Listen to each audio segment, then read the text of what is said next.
Atlantic Avenue could get major upgrades under a new rezoning plan. Newark Airport's short-term fix.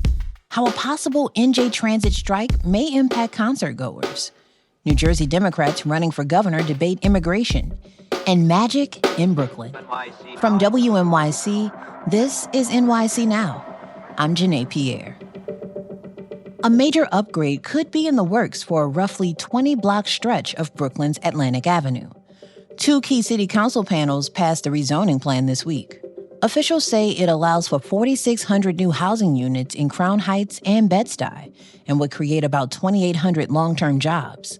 Alongside the plan, the committees approved more than $215 million in community investments. Those include upgrades to playgrounds, as well as the Franklin Avenue station on the A and C lines. The proposal now heads back to the City Planning Commission before a full council vote. Federal officials are expected to meet this week with major airlines on a plan to temporarily reduce the number of flights at Newark Airport amid ongoing disruptions. In the meantime, U.S. Transportation Secretary Sean Duffy says he has a plan to fix the decades-old equipment that's plagued air travel in and out of Newark Airport in recent weeks. He says the Air Traffic Control Center in Philadelphia relies on copper wires. Those will soon be replaced with modern fiber optic cables. Still, Duffy says it's a short-term fix. We're using equipment that looks like it's off the Apollo 13 set. And so today we have high-speed fiber, but when it comes into the TRACON, we do slow it down so it can be used by the old equipment. TRACONs are the facilities that guide planes through American airspace, but they all rely on technology that dates back to the 1970s. Duffy is blaming a lack of investment in new equipment by previous administrations to the outages and delays in Newark. A potential NJ Transit engineer strike is already disrupting the plans of concert-goers this week. WNYC's Sean Carlson has more. Pop star Shakira is set to perform at MetLife Stadium on Thursday and Friday, and NJ Transit says there will be no train or bus service to the venue. That's because the Brotherhood of Locomotive Engineers and Trainmen could go on strike as early as 12:01 a.m. on Friday. The union is calling for higher pay for its members. They say it lags behind other commuter rails. NJ Transit says its offer is competitive, even if it's not quite MTA money. They said coach bus service will be available from Port Authority if you're headed to MetLife from New York. It's a busy season at MetLife. Beyoncé's Cowboy Carter Tour is coming up right after Shakira's. In New Jersey, Democratic candidates vying for the governor's seat sparred over the Trump administration's immigration policies and how far they'll go to strike them down. More on that after the break.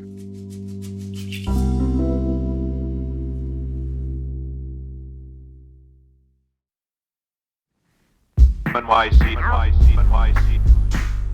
5 Democratic candidates vying to be New Jersey's next governor made their case to voters at a forum hosted by WNYC and NJ Spotlight News Monday night. Candidates laid out their plans for opposing President Trump's aggressive immigration enforcement policies. WNYC's David Brand has more. What should the modern Democratic Party look like in New Jersey? That's a big question facing the party's primary voters and Democratic candidates themselves. Newark Mayor Ras Baraka says the state needs a progressive governor who will aggressively stand up to President Trump. You don't want people to acquiesce, to hide in the middle, to run under this veil of I'm working with the President of the United States. The reality is we need to protect families, we need to protect immigrants, we need to protect democracy. Baraka was arrested protesting outside a federal immigration detention center in Newark last week. Federal officials accused Baraka of trespassing. Jersey City Mayor Steve Fulop has a similar view.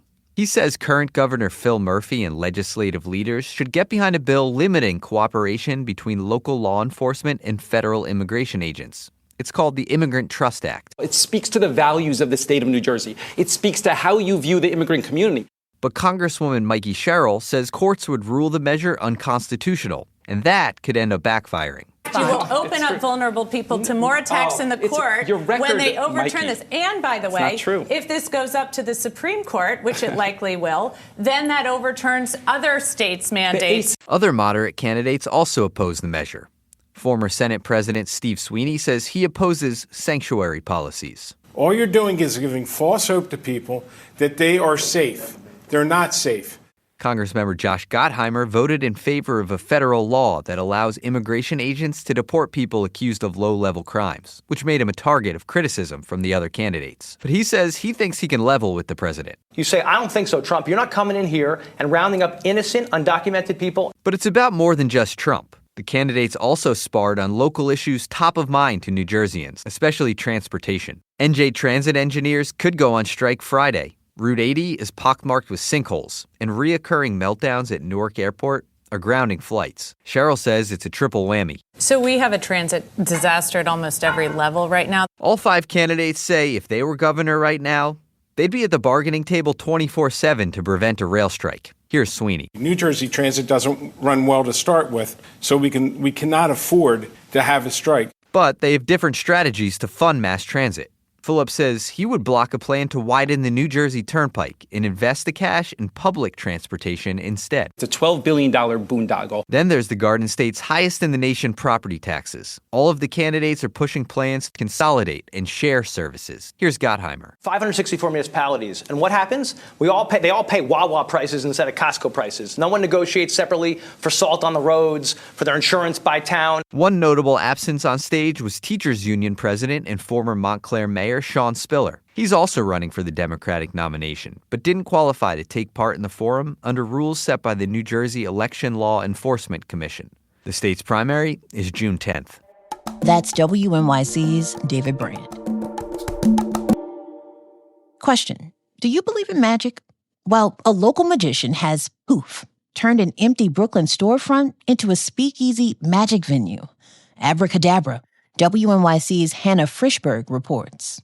There's a strange new storefront on Court Street in Carroll Gardens. The sign says Precision Clock and Watch.